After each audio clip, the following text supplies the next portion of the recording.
Hai, Assalamualaikum. Saya Chekgu Cheper dari UniKL. So hari ni kita nak buat meja A macam ni ya. Kita ada kayu chengal, kita dah potong siap-siap. Yang kayu chengal cycle kita dah susun macam tu. So kita tahu kaki dia kita nak buat macam mana. Ini anak cikgu, nama dia Kak Is, umur 8 tahun. So Kak Is akan tolong kita buat marking out. Yang ni Kak Is tandakan dia punya center line. Kita pakai combination square. Combination square. Lepas tu Kak Is akan tandakan titik tengah dia. Ni nak cari center point sebelum kita drill lubang untuk kita masukkan bolt and nut. So Kak Is akan dapat buat dua marking kiri kanan tu untuk samakan antara kayu atas dan bawah. Kemudian dia akan buat cross line untuk dapatkan center mark. Okey, dia akan pakai macam tu. Daripada bucu ke bucu dia akan buat garisan. Kemudian dia akan diagonalkan balik pada satu lagi bahagian.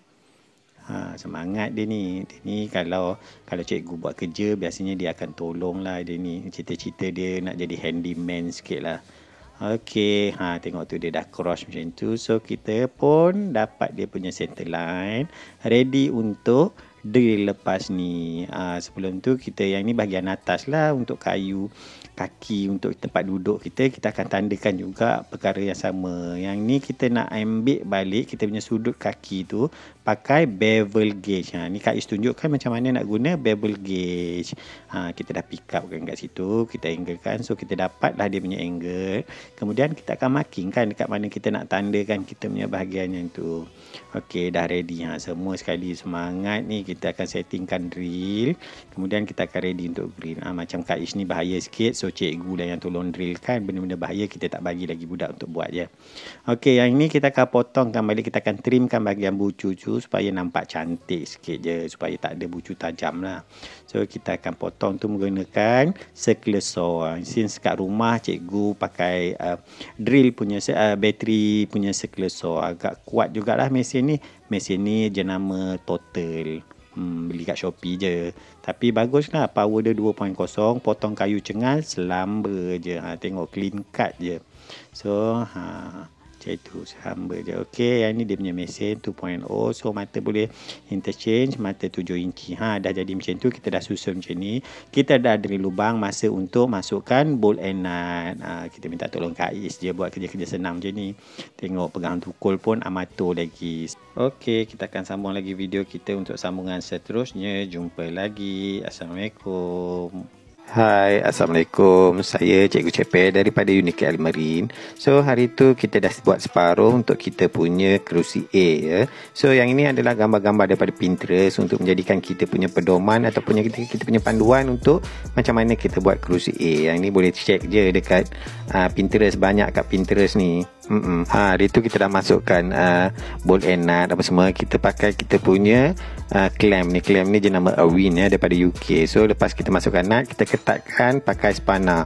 Biasanya kat sini kita pakai dua spana. Kat sini ada satu spana saiz 19 dan satu lagi saiz 17. So untuk kerja-kerja biasa ni kita suruh Kak Is buat dulu untuk sementara sebelum kita ketatkan betul. Bila ketat cikgu yang akan buat kan.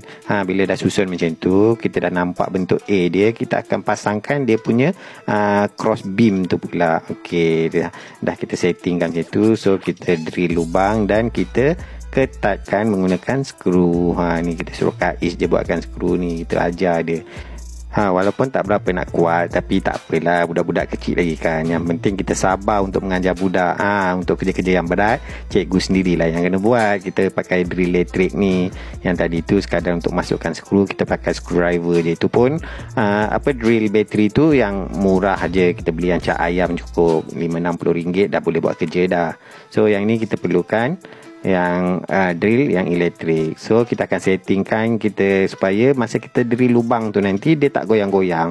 Lepas kita drill lubang sebenarnya Kak Is akan tunjukkan kita sepatutnya pakai countersink. Countersink ni untuk menjadikan mata skru kita tak timbul lah, dia tenggelam dalam. So Kak Is akan pakai countersink untuk buat lubang skru kita supaya skru kita tu kita tanam kat dalam.